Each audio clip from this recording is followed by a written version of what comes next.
இந்த ஆண்டின் முதலீட்டாளர் மாநாட்டில் ஆம் போக்குவரத்தில் முதலீடுகள் வந்திருக்கிறது, அதே போல எரிசக்தி துறையில் முதலீடுகள் வந்திருக்கிறது. ஆனால் இந்த வருடம் குறிப்பாக டேட்டா சென்டர்ஸ் அதில் ஒரு பெரிய முதலீடு செய்யப்பட்டிருக்கிறது. தற்போது நம்மளிடையே திரு ராஜேந்திரன் தண்டபாணி ஜோஹோவிலிருந்து இணைகிறார். சார், இந்த இன்வெஸ்ட்மெண்ட்ல இந்த குளோபல் இன்வெஸ்ட்மெண்ட் மீட்ல we are seeing investments coming in data centers. How important இது எவ்வளவு தமிழ்நாட்டுக்கு இது எவ்வளவு முக்கியத்துவம் வாய்ந்ததா இருக்கு?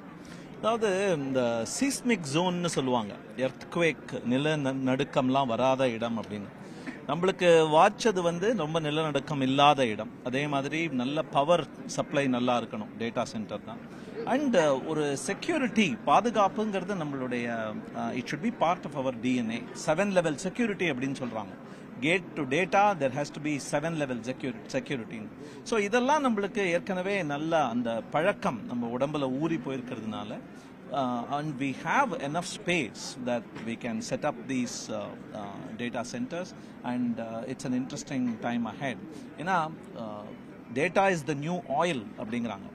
அடுத்த தங்கச் சுரங்கம் டேட்டாவில் தான் இருக்குது. ஏன்னா அதிலிருந்து தான் ஏஐ உங்களுக்கு வரப்போகுது. அதில் தான் நம்ம க்ளவுடில் எல்லா டேட்டாவையும் ஏற்றி irrespective of where you are, you can connect to the data அப்படின்னு. So availability of data both live நேரடியாக கிடைக்கிறதுக்கும் அண்ட் முந்தி சேமிக்க வச்ச டேட்டா எல்லாருக்கும் கிடைக்கிறதுக்கும் ரொம்ப முக்கியம். ஸோ இது நல்ல ஒரு முன்னெடுத்து. சென்னை ஒரு rapidly expanding ஒரு ஐடி காரிடார், ஒரு IT hub when you compare it with Bangalore or Telangana, அப்படி இருக்கக்கூடிய ஒரு சிச்சுவேஷன்ல இந்த டேட்டா சென்டர் இன்வெஸ்ட்மெண்ட்ஸ் சென்னைக்கு குறிப்பா தமிழ்நாடுக்கு எவ்வளவு ஹெல்ப்ஃபுல்லா இருக்கும்?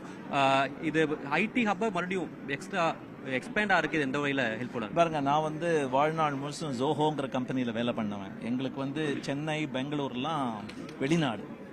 நாங்கள் தென்காசி, ரேணிகுண்டா, அப்புறம் தருவை, அந்த மாதிரி இடங்கள்ல போய் அங்கேயும் இருந்து கொண்டு பல நாட்களுக்கு நாங்கள் எங்களுடைய மென்பொருளை அனுப்ப முடியும் அப்படின்னு நிரூபிக்க பார்த்துக்கிட்டு இருக்கோம்.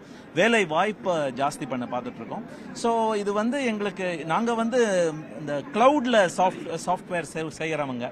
ஸோ எங்களுக்கு நீங்கள் டேட்டா சென்டர் எங்கே கொடுத்தாலும் பரவாயில்ல, நல்லா கொடுங்க போதும். ஸோ இந்த ஐடி மேஜர்ஸ் மட்டும் இந்த எக்கனாமிஸ்ட் முன்வைக்கக்கூடிய ஒரு பெரிய விஷயம் என்னன்னா social infrastructure when compared to Bangalore again with Telangana, தமிழ்நாட்டில் அந்த அளவுக்கு இல்லை. நைட் லைஃப் அதை அவங்க அதிகமாக பேசுகிறாங்க. தமிழ்நாட்டில் நமக்கு ஒரு as conservative and we are a progressing state. அப்படி இருக்கக்கூடிய சுச்சுவேஷனில் அது ஒரு ஃபேக்டராக இருக்கும்னு நினைக்கிறீங்களா? இந்த மாதம் ஜனவரி, கடந்த 15-20 நாட்களா இந்த டிசம்பர் சீசன் அப்படிம்பாங்களே, அது நடந்துகிட்டு இருக்கு தமிழ்நாட்டில், சென்னையில். நீங்க போய் ஒவ்வொரு சபையிலையும் என்னெல்லாம் நடக்குதுன்னு பாத்தீங்கன்னா உங்களுக்கு தெரியும் எத்தனை பேர் வெளிநாடுகள்ல இருந்து இங்க அதை ரசிக்க வராங்கன்னு. அதாவது இது ஒரு சைக்கிள் தான் அப்படின்னு நினைக்கிறேன். நீங்க கன்சர்வேட்டிவ்னு இப்ப நினைக்கிறது மாடர்ன் கொஞ்ச நாள் கழிச்சு ஆகி அப்புறம் திருப்பி அங்கேருந்து தேடிக்கிட்டு வருவாங்க. ஸோ கிடைத்த அமிர்தத்தை கைவிட்டு விடாதே, இதை அனுபவிக்க கற்றுக்கொள் அப்படிங்கறத நான் சொல்லுவேன். So one last question, small question sir. இப்போ தமிழ்நாட்டில் அந்த ஆஃபீஸ் ஸ்பேசஸ் எக்ஸ்பேண்ட் ஆகிறத நம்ம பார்க்குறோம் on par with the other cities also. இது என்ன இண்டிகேட் பண்ணுது? ஸோ ஆஃபீஸ் ஸ்பேசஸ் அப்படிங்கிறதே இட் மைட் பிகம் ஒரு பழங்கால ஒரு கான்செப்டாக ஆகிட சான்ஸ் இருக்கு. ஏன்னா இப்போ ஹைபிரிட் ஒர்க், நிறைய கம்பெனிஸில் ஹைபிரிட் ஒர்க் ஃப்ரம் ஹோம் மட்டும் அல்ல, எங்கிருந்தாலும் அங்கிருந்து ஒர்க் செய்யலாம், ஒரு காஃபி ஷாப்பில் இருந்து கூட ஒர்க் செய்யலாம் அப்படிங்கிறத நம்ம பார்த்துட்டு இருக்கோம். பட் எங்கள் கம்பெனியில் குறிப்பாக பார்த்தீங்கன்னா எங்களுக்கு கண் முன் இரு வேலை செய்யும் போது திடீர்னு ஒரு ஐடியா தோணும், அதை பற்றி பேசுவதற்கு நீ எங்கேயோ இருந்தேன்னா ஒத்து வராது. நாம் இருவரும் காஃபி குடிக்கும் பொழுதுதான், நாம் இருவரும் தோள் மேல் தோள் போட்டு சென்று கொண்டிருக்கும் போது திடீரென்று வரும் அந்த உத்தியை தான் பெரிதுபடுத்துவோம் அப்படிங்கிற அந்த ஆசை இருக்கிறதுனால office spaces are very important. And if you think the office space is too costly, go to the வில்லேஜஸ்லயும் ஆஃபீஸஸ் வைக்க முடியும் அப்படிங்கிறது தான் என்னுடைய கருத்து. தேங்க்யூ.